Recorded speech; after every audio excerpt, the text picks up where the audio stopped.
Assalamualaikum warahmatullahi wabarakatuh. Nama saya Najmi Fitria binti Janaidi, memegang nom matriks BQ22160042 di bawah bimbingan Ustazah Nur Ilma binti Ambo. Hari ini saya akan membincangkan berkaitan dengan kajian saya yang bertajuk Analisis Tahap Kefahaman Mahasiswa Muslim UMS terhadap produk farmasikal.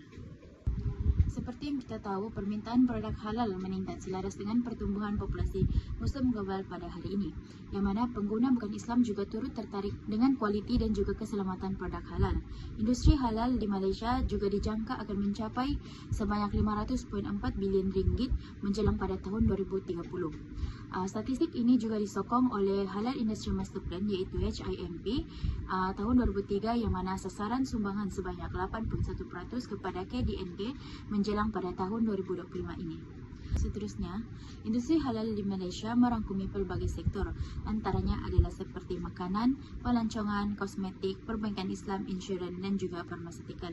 Dalam kajian ini, saya akan memberi tumpuan yang khusus kepada farmasikal halal, yaitu berkaitan dengan ubat-ubatan dan juga produk kesihatan yang memenuhi syarat keselamatan dan keberkesanan dan juga mematuhi prinsip syariah Islam. Yang mana dalam ubat-ubatan dan juga produk kesihatan ini tidak mengandungi unsur haram, contohnya seperti bahan haiwan yang tidak disembelih mengikut syarat.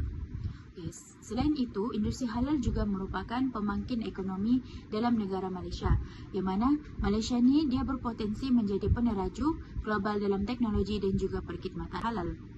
Oleh sebab itu, pelaksanaan sistem halal perlu inklusif dan juga berlandaskan nilai Islam yang progresif. Dalam kajian ini terdapat 3 isu yang telah diutarakan. Yang pertama adalah berkaitan dengan produk farmasikal di platform e-dagang. Yang kedua pula adalah masalah sumber maklumat yang tidak konsisten. Yang terakhir adalah kekeliruan label produk farmasikal halal. Dalam kajian ini terdapat 3 objektif yang telah diutarakan. Yang pertama adalah mengenal pasti konsep produk farmasikal halal dalam perspektif Islam. Yang kedua pula mengenal pasti faktor-faktor penggunaan produk farmasikal halal dalam kalangan mahasiswa Muslim Universiti Malaysia Sabah. Dan yang terakhir adalah menganalisis tahap kefahaman mahasiswa Muslim Universiti Malaysia Sabah terhadap produk farmasikal. Dari segi metodologi kajian, saya menggunakan analisis deskriptif untuk memperoleh data. Selain itu, saya juga turut menggunakan aplikasi SPSS version 29 bagi mendapatkan data yang lebih terperinci. Sebelum kajian sebenar dijalankan, saya telah melaksanakan kajian rintis yang melibatkan seramai 30 orang responden.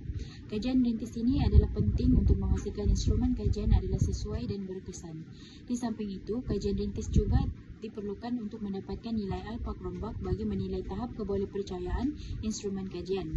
Kajian ini membantu pengkaji untuk mengenal pasti sebarang kelemahan ataupun kekurangan dalam soalan sebelum borong soal selidik itu diedarkan kepada responden yang sebenar.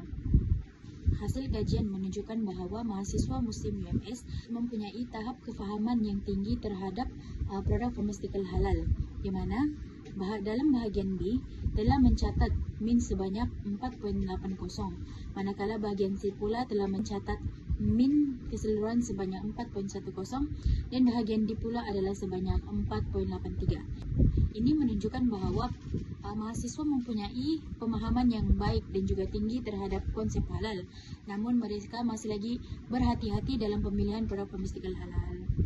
Secara keseluruhannya, mahasiswa Muslim UMS telah menunjukkan tahap kefahaman yang tinggi terhadap pensijilan halal dalam produk farmasikal ini. Mereka menyadari bahawa kepentingan status halal dalam produk farmasikal itu, namun mereka masih juga mempunyai kelemahan dari segi pengetahuan teknikal yang mendalam. Faktor-faktor yang mempengaruhi tahap kefahaman ini adalah termasuk latar belakang pendidikan, pendedahan kepada kursus berkaitan dengan halal dan juga pengaruh media. Oleh itu, kajian ini telah memberi beberapa cadangan penambahbaikan seperti peningkatan pendidikan halal di peringkat universiti, penubuhan makmal halal farmasikal dan juga pengukuhan kerjasama antara institusi, akademik dan juga industri. Sekian itu sahaja daripada saya. Sekian dan terima kasih.